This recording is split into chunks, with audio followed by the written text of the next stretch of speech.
Maher kicked off the show with his signature monologue, tossing barbs at both sides of the political spectrum. So, the government says they're protecting free speech, but they're also telling X what to delete. Meanwhile, the left wants to cancel you for misgendering a chatbot, and the right wants to ban books about drag queens. Can we all just agree to stop policing words and start policing, I don't know, actual crimes? The audience roared with laughter. But Crockett, seated to his left, remained still, her lips a tight line. As the monologue ended, Maher turned to his panel. Crockett, a conservative pundit named Tom Reed, and a tech CEO named Lila Chen, whose company had recently been sued for shadow banning political content. The discussion began cordially enough, with Maher probing Chen about her platform's algorithms. But the air shifted when he pivoted to Crockett. Jasmine, you've been vocal about big tech's overreach, Maher said, his tone laced with amusement. But you're also cozy with some of Trump's people who aren't exactly saints when it comes to free speech. Care to square that circle for us? Crockett's eyes narrowed, but her voice was steady, a blade wrapped in velvet. Bill, I'm not here to defend any one person or party. I'm here for the people who can't afford to be silenced, the ones who lose their jobs for a tweet or get doxxed for asking questions. You talk about free speech, but you're sitting pretty in a studio paid for by the same system that's choking it. The audience murmured, a mix of gasps and chuckles. Maher raised an eyebrow, unfazed. Oh, come on, Jasmine. You're what, 40? You're telling me you're the voice of the downtrodden? You're a congresswoman with a law degree, not exactly picking fruit in Fresno. The jab landed, and the audience tittered. Crockett's jaw tightened, but she didn't flinch. I'm 43, Bill, and I grew up in a neighborhood where the only thing you owned was your voice. My mom worked 3 jobs so I could go to school, and I've spent my life fighting for people who don't have a platform like yours. You mock that struggle because it's not yours. The studio fell silent, the air thick with tension. Maher leaned forward, his smirk fading. I'm not mocking anyone's struggle. I'm saying you can't cherry-pick your free speech battles. You're out here defending Trump's MAGA crowd who'd shut down CNN if they could. That's not exactly pure. Crockett's voice dropped, cold and precise. And you're out here acting like you're above it all, Bill, but you're part of the machine. You've got your HBO deal, your gated community, your audience clapping like trained seals. You don't know what it's like to be canceled for telling the truth about a broken system. The audience erupted, half in cheers, half in uneasy murmurs. Behind the scenes, producers exchanged frantic glances. This is gold, one whispered. Or a disaster, another replied. Maher, sensing the heat, leaned into his role as provocateur. Okay, Jasmine, let's get real. You're talking about a broken system, but you're part of it. You're in Congress, rubbing elbows with the same people you claim to fight. And let's not kid ourselves. Your buddy Trump's not exactly a champion of the little guy. He's golfing at Mar-a-Lago while your forgotten Americans are, what, tweeting their rage? The audience laughed, but Crockett's eyes blazed. You want to talk about hypocrisy, Bill? Let's talk about you. You built your career on saying the unsayable, but the second it gets too real, you pivot to jokes. You'll call out cancel culture, but you won't touch the real issue, the elites, people like you, who decide what's allowed to be said. You're not a rebel. You're a gatekeeper.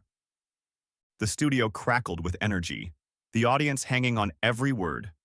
Reed, the conservative pundit, tried to interject, but Crockett wasn't done.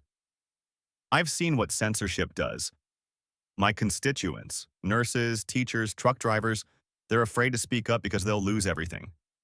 Meanwhile, you're up here, safe in your bubble, acting like it's all a game. Maher's face tightened, his usual glibness faltering. You think I'm safe? I've been getting death threats since you were in high school. I'm not the enemy here. Then stop acting like one, Crockett shot back. You dismiss people like me because we're young or because we don't play your game. But I'm not here for your approval. I'm here for the truth.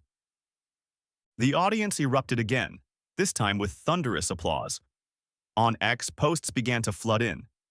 Jasmine Crockett just bodied Bill Maher, one user wrote, attaching a clip of the exchange. Another countered, Maher's right. She's just pandering to the MAGA crowd. Real time. The hashtag #TruthOnFire trended within minutes. Memes of Crockett's fiery glare spreading like wildfire across TikTok and YouTube. Maher, visibly rattled, tried to pivot to Chen, but Crockett seized the moment. She stood, ignoring the producer's frantic signals, and addressed the audience directly. Her voice was a clarion call, slicing through the studio's artificial glow. "I'm not here to play nice or make you laugh," she began, her words ringing with conviction. "I'm here because America is at a breaking point. We're told to shut up, to stay in line, to let the powerful decide what's true. But I'm done with that. My mom didn't raise me to bow to gatekeepers like Bill Maher or the tech moguls who censor us. She raised me to fight for the people who've been silenced. The factory worker who can't pay his bills, the student drowning in debt, the veteran who's been forgotten. You want to talk about free speech? Then listen to them, not just the loudest voice in the room." The audience leapt to their feet, their applause a tidal wave. Even Maher, for a fleeting moment, looked stunned. Behind the scenes, a producer hissed into a headset, "Get her mic down!" But the sound engineer, a young woman with a glint in her eye, ignored the order. Crockett continued, her voice rising. "This isn't about left or right. It's about truth versus power. And Bill, you're not the truth. You're the power. You've got the mic, the platform, the privilege. But you don't get to decide what's real for the rest of us." The studio was a furnace, the air charged with raw emotion. Maher, recovering, tried to reclaim control. "All right, Jasmine, that's a hell of a speech. But let's not pretend you're Joan of Arc. You're a politician, and politicians play angles. You're here to sell your brand, just like me." Crockett's smile was razor sharp. "The difference is, Bill, my brand is the people. Yours is just you." The audience roared, and Maher, for once, had no comeback. On X, the clip of Crockett's speech exploded, racking up millions of views. "She's speaking for US," a nurse from Ohio posted. #TruthOnFire. A meme of Maher's stunned face captioned, "When you realize the kids got your number," went viral. But not everyone was on board. Some called Crockett a Trump apologist, accusing her of grandstanding. The divide only fueled the fire. As the show went to commercial, the studio buzzed with chaos. Producers scrambled to manage the fallout, while Crockett, unfazed, checked her phone. Messages poured in from supporters: a teacher in Michigan, a veteran in Georgia, a student in California. "Keep fighting, Jasmine," one read. "You're our voice." Outside, the reaction was seismic. Protesters gathered near the studio, some holding signs reading "Truth over Power," others chanting against Maher's elitism.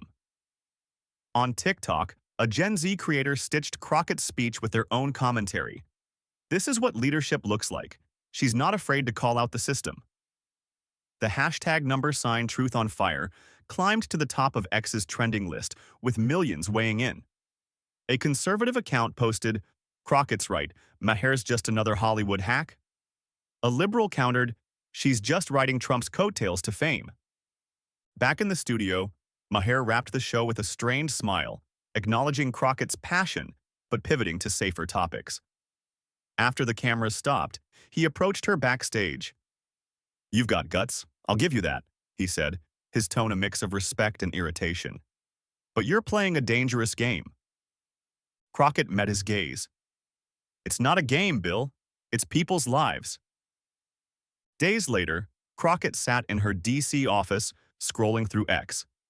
The viral moment had sparked a movement: grassroots campaigns for free speech, town halls demanding accountability from tech companies, and a surge in voter registration among young people. But it had also deepened the divide, with some branding her a hero, others a traitor. She thought of her mother, who'd once told her, "The truth is a heavy burden, but it's worth carrying." America in 2025 was a nation at war with itself. Elites versus workers, truth versus narrative, hope versus cynicism. Crockett's stand on real time hadn't healed the divide, but it had lit a spark. Ordinary Americans, factory workers, students, parents, were speaking up, their voices amplified by the same platforms that once silenced them. The lesson was clear. Change didn't come from the top. It came from the courage to stand, to speak, to fight, As Crockett closed her laptop, a new message pinged on her phone. A young woman, barely 20, who'd watched the show. "You made me believe I can make a difference," it read. Crockett smiled, her resolve hardening. The battle was far from over, but she wasn't alone. What did you think of Jasmine's stand? Share your thoughts in the comments below and subscribe for more stories that spark change.